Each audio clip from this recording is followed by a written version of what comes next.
நாளைய தினம் இந்த மாநாடு நடைபெற இருக்கு. 100 அடிக்கு இந்த கொடிக்கம்பம் நடப்படக்கூடிய அந்த நிகழ்வு சற்று நேரத்துக்கு முன்பாக தான் தொடங்குச்சு. அதுல அந்த ஒரு விபத்து ஏற்பட்டிருக்கு. அந்த கம்பம் சாஞ்சதுல கார் அப்பளம் போல நொறுங்கி இருக்கு. அந்த காட்சிகளை நம்ம பார்த்துட்டு இருக்கோம். நல்ல வேளையா நீங்க சொன்ன மாதிரி அங்க உயிர் சேதம் இல்லை அப்படிங்கிறது ஒரு ஆறுதலான விஷயமா இருந்தாலுமே கூட இது போன்ற ஒரு இத்தனை அடிக்கு ஒரு கம்பம் நடப்படணும் அப்படின்னா அதுக்கு முறையான அனுமதி வாங்கணும் இல்லையா? அது போன்ற அனுமதி இவர்கள் வாங்கியிருக்கிறாங்களா? இந்த நடப்படக்கூடிய இந்த ஒரு சூழல்ல இதற்கான பாதுகாப்பு ஏற்பாடுகள் அந்த பகுதிகளை செய்யப்பட்டிருக்கா?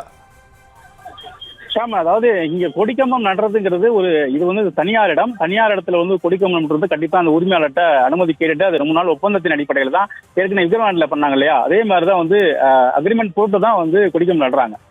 அக்ரிமெண்ட் போட்டு கொடிக்கம்பம் நடுறாங்க அப்படிங்கிறத விட நம்ம இங்க முக்கியமான விஷயமா பார்க்க வேண்டியது பாதுகாப்பா, அதாவது ஒரு கிரெயின் இந்த வெயிட்டை தாங்குமா, அந்த கிரெயினோட மொத்த வெயிட்டேஜ் எவ்வளோ, நம்ம இந்த கொடிக்கம்பத்தோட ஓவரால் வெயிட்டேஜ் எவ்வளவு, அதை நம்ம இன்னும் பார்க்கணும். அது மட்டும் இல்லாமல் இது போன்ற கொடிக்கம்பங்கள், பிரம்மாண்ட கொடிக்கம்பங்கள் மற்றும் வேன்கள் வைக்கிறப்ப 2 கிரெயின் யூஸ் பண்ணுவாங்க. ஆனா தாவேகாவினர் இன்னைக்கு காலையில பாத்தீங்கன்னா ஒரு ஜேசிபியை வச்சு இந்த முயற்சி ஈடுபட்டாங்க. ஒரு ஜேசிபி எப்படி இவ்வளவு ஒரு வெயிட்டை தாங்கும், அவ்வளவு ஜேசிபி வச்சு ட்ரை பண்ணாங்க. அது முடியல அப்படிங்கறது தான் அந்த கிரெயினை கொண்டு வந்தாங்க. கிட்டத்தட்ட ஒரு மணி நேரத்துக்கு முன்னாடி தான் அந்த கிரெயினை கொண்டு வந்து அதை தூக்கக்கூடிய அந்த பணிகளில் ஈடுபட்டாங்க.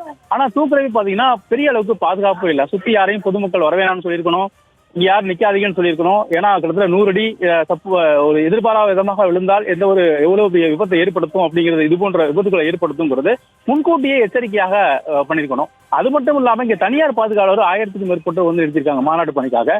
அவர்களும் பாத்தீங்கன்னா இந்த பணியில அவங்க பொதுமக்களை யாரும் கிட்ட விடாத அளவுக்கு ஒரு பணிகள்ல ஈடுபட்டிருக்கலாம்.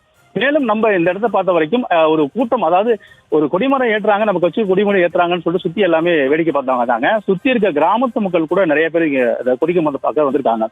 நல்ல வேளையாக அதாவது பாத்தீங்கன்னா அந்த அடிபட்ட கார் இல்லையா, இப்ப நொறுங்கி இருக்க காருக்கு அருகிலே இன்னொரு கார் இருந்துச்சு. அந்த கார்ல இருந்தவங்க வேகமாக ஓடினாங்க. அந்த காட்சி நம்ம நேரவே பார்த்துட்டு இருந்தோம்.